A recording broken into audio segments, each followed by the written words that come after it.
Welcome to the Risk Forever channel guys, channel which shares the most relevant tips and tricks on how to win at Risk, and improve your rank in no time. Subscribe to the channel and you won't even see how fast you will become so much better at Risk. Push that notification bell to see new videos first. This is your host Champion Ever, and today we are playing 4-player fixed card game on classic Risk map. Settings, alliances on, balanced blitz dice rolls in 60 seconds per turn. This time I'm playing on my alternative account called Annette Alvarez 11, master rank at the time of recording. And my opponents are 3 master rank players as well, who are yellow, blue and orange. Another high rank player game guys, it's gonna be tough.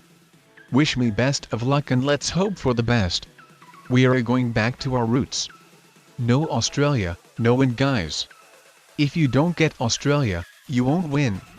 And let me tell you something as a secret guys, if you fight with someone with Australia, it increases your chances to win by even 50% or sometimes even more, especially if the person you're fighting with is a novice. Just don't tell this to anyone, okay? Remember, it's a secret information after all, so don't share it with Grandmasters. So yeah, it seems the blue player just gave away the game for me. He could have increased his chances to win by even 50% by fighting me, but he just moved his troops out. Well, he didn't actually move out, his troops were drastically crushed by me, as I refused to wait one more turn. I saw the opportunity and took it. I wanted to get Australia as soon as possible, I couldn't wait any longer. I didn't want that any of the lucky players would have gotten a 10 troop set at 3 cards, and potentially change their mind to go for Australia. Like I see some players even at master rank fighting for Australia, like the master we had recently, the master who was addicted to Australia, lol. So yeah, since there were no addicted Australia masters in this game, the addicted Australia master will be me this time, so better these masters do not try taking Australia from me, as I'm going to fight back. I'm serious, Australia will be mine. Wait, I think I forgot something guys. It's all about Africa now. The new motto is no Africa, no win. Shoot. I think I messed up so badly. The blue player has outsmarted me by moving out of Australia and going for Africa instead. That is very bad, I must admit. How could I forgotten that? So apparently the new person who is going to win is blue. Wow. Just please don't go for Europe as well blue and we will be good. Alright. No, come on blue. Please don't expand. So yeah, anyways, keeping all of the jokes aside, me, orange and blue are getting pretty much the same number of troops each turn, so we have pretty much the same chances to win. And talking about the yellow player, she is the unluckiest one. Only one of the players who haven't gotten any continent yet. I think she could potentially want to go for North America, but it seems the orange player would like to prevent that, otherwise why does he keep his army in Central America, rather than Venezuela? So yeah, that is actually good, it means that none of the players is going to get a big continent like North America or Europe, and at the same time relationships between yellow and orange will be bad. Yellow isn't going to appreciate the fact that the orange player refuses to let her capture North America, and that's always good that some of the players are more mad on each other, rather than you. It decreases your chances to get succeeded on. So yeah, in response of the blue player expanding to Europe, I'm going to expand to Asia. No, I do not expect to potentially hold it later on in this game, but what I want is that I would get the same number of troops as the blue player, as in case there will be a big conflict between orange and yellow, I do not want to be any weaker than blue. Australia only gives 2 troops for you, then Africa even 3. But by me having few more territories than blue, that troop difference will be covered. So he shouldn't become any stronger than me. I would just like to hope that the yellow player isn't going to sneak into Asia starting to capture territories here. I wouldn't like that to happen, I would rather see the yellow player being a pain for orange. So anyways, I have another sneaky plan guys. It involves of capturing Asia. The blue player invaded me into it as expected.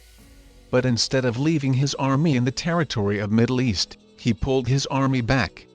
So now it means that we potentially will be capturing this territory back and forth, with me getting at least one troop more. And at the same time the blue player won't be focusing on capturing Europe. That's perfect. Or I'm not sure, maybe I shouldn't recapture Asia. It would potentially bring all of the players' attention to me. I wouldn't like that they would start focusing on me. But at least I've managed to reach the goal I wanted, which is to have a lot of territories to get some extra troops without letting the blue player to get stronger than me. But have you noticed my another sneaky plan, guys? At the same time of capturing territories in Asia, I cleared the orange player out from here. And then the blue player captured the last orange's territory in Europe. And with the yellow player capturing territories outside of North America, the orange player pretty much soon won't be able to capture any of the territories anymore. The last territory he can capture is my 2 troops in North America. And after that he will be doomed, well, assuming the yellow player won't start capturing territories in North America once again, but looking to the current tendency I think she won't. So the orange player will be prevented of getting any cards. Well, unless he would like to attack blue or fortify some troops next to yellow. And whichever decision he decides to do, it is only going to hurt other players, while I sitting in Australia will be safe. And OMG guys, I didn't see that coming. I either thought that the orange player will be fine of not getting cards for some time, or that he will fortify some troops next to yellow's 16 troops army. Only some of them, but not the whole army. So does the orange player want to take the yellow player out, or he just wants to scare the yellow player, so she won't be preventing him of getting territories anymore? That's interesting. Let's see, but I just hope the orange player will take the yellow player out. Well, it seems he won't. But why did he just totally move out of South America? Is he looking to suicide on another person, other than yellow? Maybe even potentially on me? Since if he wanted to suicide on blue, then he would have rather moved all of his troops to Brazil, right? I don't know, I just traded in a set to be safe. I think he wouldn't blitz me with a smaller army. So I think the most reasonable variant is that he is going to take out yellow, but just additionally going through Europe and Asia, since yellow's 18 troops army is blocked from him right now from accessing it through North America. But no, I was wrong again, he just captured one of the yellow player's territory of 1 troop and that's it. Now completely being blocked from one of the yellow's armies. So yeah, that is very strange behavior of the orange player, I must admit. I don't have even the smallest clue that his actual plan is. And wow guys, I cannot believe how fortunate I am. These dummies let me hold Asia lol. And most important thing that I didn't even guard it, lol. Well, it seems the orange and yellow players are pretty much intimidated and busy with each other. But why didn't the blue player attack me? He was invading me into Asia every time before. Well, I guess it must be something related with diplomacy, right? Yes, I think it must be it. It seems the blue player wants to have Europe, so yeah, as long as he doesn't attack me into Asia, I'm fine with him having Europe as well. Asia gives more troops than Europe anyways. So there's no reason to attack blue at all, as I know that if I invade him, then he invades me back. But we'll see. And OMG guys. Finally we see some action going on from orange. And yes, he just took the yellow player out. Poor, very poor player called yellow, haven't got any opportunities during the entire game lol. But oh well, the balance of the game can be perfectly sustained with just 3 players, so she wasn't really needed in the game at all. She just got unlucky that she didn't get any continent and was the weakest one. But wow, it seems the orange player picked me as his next target. Instead of attacking both of us, or just staying neutral, he decided to only attack me.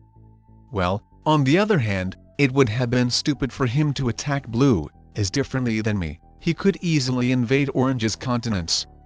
But I'd just really like to hope that he isn't looking to suicide on me. The invasion is totally fine as long as he doesn't want to suicide on me. But yeah, I wasn't sure what should I do. Usually when I have Australia, and other player both of the Americas and another one Africa plus Europe, I stay neutral and let them hold their continents. But in this case the blue player is way more stronger than orange, so this is why in the end I decided to invade blue. And wow, actually it went way better than I expected. I thought that he is going to recapture and properly guard Europe, but instead of that he decided to take South America from orange. And that's awesome. I think he didn't invade orange into North America, since he didn't want that the orange player would have gotten mad. As remember guys, the diplomacy is another part of the game and I think the orange player is really going to appreciate the fact that the blue player is being friendly and still lets him hold North America. No, come on, don't suicide on me orange. Phew. That was close.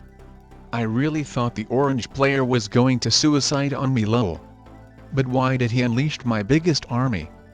And wow, he decided to invade blue into both of his continents. Apparently the orange player didn't appreciate the fact that the blue player let him hold North America, but differently, he was very mad that the blue player took South America from him. Well, but does the orange player even realize that due to his attacks the balance of the game is almost broken? Or to be honest, I could potentially take both of them out even right now. But I guess I will give it one more turn, since I know the blue player doesn't have a set, and it's very unlikely that the orange player has a set at 3 cards as well. And maybe the blue player just decides to suicide on orange. Who knows? Let's actually see. Alright, he just moved his army out of the Americas, but just not sure why did he decide to put any army into North Africa territory that could potentially intimidate the orange player even more. But maybe the blue player just wanted to make sure that one of his armies won't be crushed once again. Anyways, that wasn't a smart decision for the orange player to invade blue into Africa once again. I have the same number of troops as both of them combined, so they should let each other hold continents if they still want to have some chances to win. Yeah, I think the orange player just crushing as much of blue's stuff, so I would take the blue player out firstly. But no, I don't like the players who are playing for the second place. I will rather award the player who is playing to win. And plus the orange player was the one who broke the balance of the game by attacking blue into Africa and crushing one of his armies. So yeah guys, I think the orange player totally deserved to get the 3rd place. The blue player was way more cautious with his decisions and didn't do anything crazy. Let's check my rank right quick. It seems I'm getting closer to Grandmaster. If you guys enjoyed watching this video, then I would recommend checking some of these out as well. Watching more videos will help you to progress so much faster.